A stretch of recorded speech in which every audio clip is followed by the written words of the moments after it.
One thing about me is that I love looking at my drawings back then. Sure, the drawings that I've done back then might have been the worst drawing I've made in the world, but you never know when it will come back to you. I think looking back on your art tells a big story. Art, in my opinion, is not what it looks like, but other things could have affected what you made, such as what you were feeling at the time, what you were interested in at the time, or what you wanted to depict in the drawings at the time. Like, when I made this drawing, even though I completely hated it, I kind of liked how I painted it though. If I look back to when I started actually drawing, I was really into a lot of dark, edgy looking pieces because I just genuinely liked dark things. I still like the dark, edgy artworks, but fast forward to now, I also like the colorful ones too. Though whatever I said about loving your old art is easier said than done. I used to be someone that was way too self-critical about my art and always thought, why isn't my art good enough? Especially when I go online and see people who are younger than me, who have better understanding of certain art elements than me. I do get jealous sometimes. And I used to archive my old art whenever I realized that the art looked pretty ugly. Now that I have a more experienced eye of my own art, I have started to unarchive all of that because I think it's kind of liberating to do that. I don't know if it's because I'm aging, and they say that you do start to care less when you're older. Sometimes I look at my artwork and become surprised at the ideas that I made previously, but I have never followed through. I don't know why. I think I just have to get through them because I have like 50 million sketches in my archive right now. Now, there are things that I believe you should keep hidden, like that $1 million idea you might just want to draw and make it perfect. But for that art you don't really mind about posting, why not? Like, yeah, there's imperfections in these artworks, but hey, at least I drew something and maybe someone else will like it? Wink, wink. But when I go through the process of making art, all of those worries go away. And then after developing your craft for a year, 4 years, or even 10 years, the progression gets pretty worth it.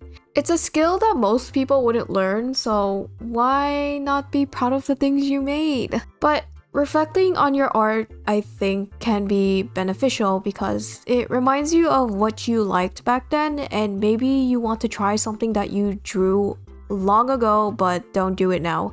For example, my art in 2019 had much more natural looking proportions for some reason, but now when I draw these days, I always go for these eyes, which are my go-to, but I feel like it ruined the diversity in my artwork. And when I reflect on my art, it seems that each year I made different goals in order to develop my art.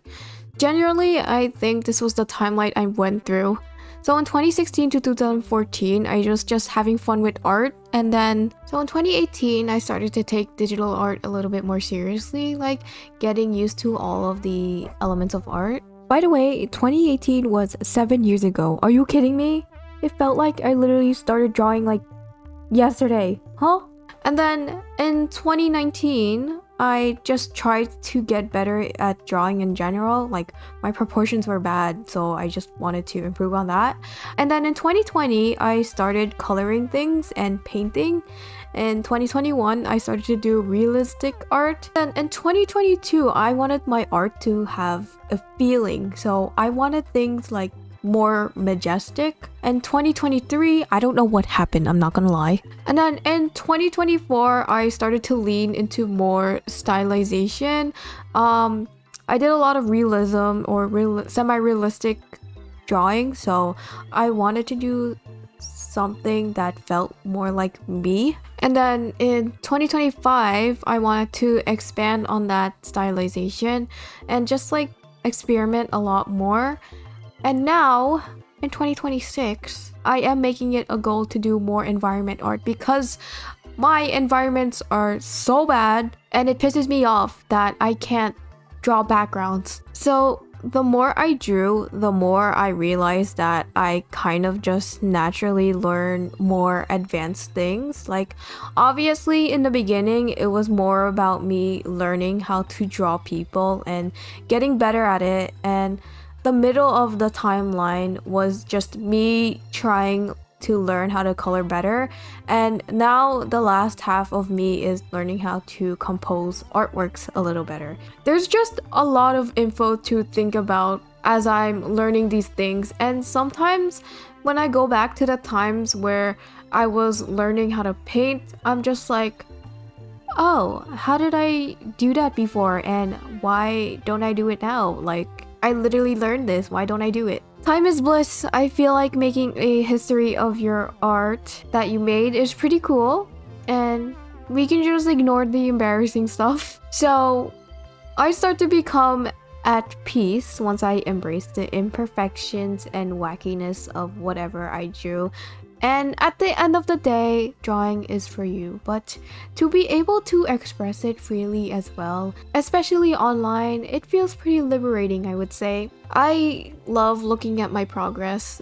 Anyways, I hope you liked my TED Talk, and I hope this inspires you to embrace your old artworks and maybe find something cool from them. And that was all for the video. Thanks for watching. Thank you and goodbye.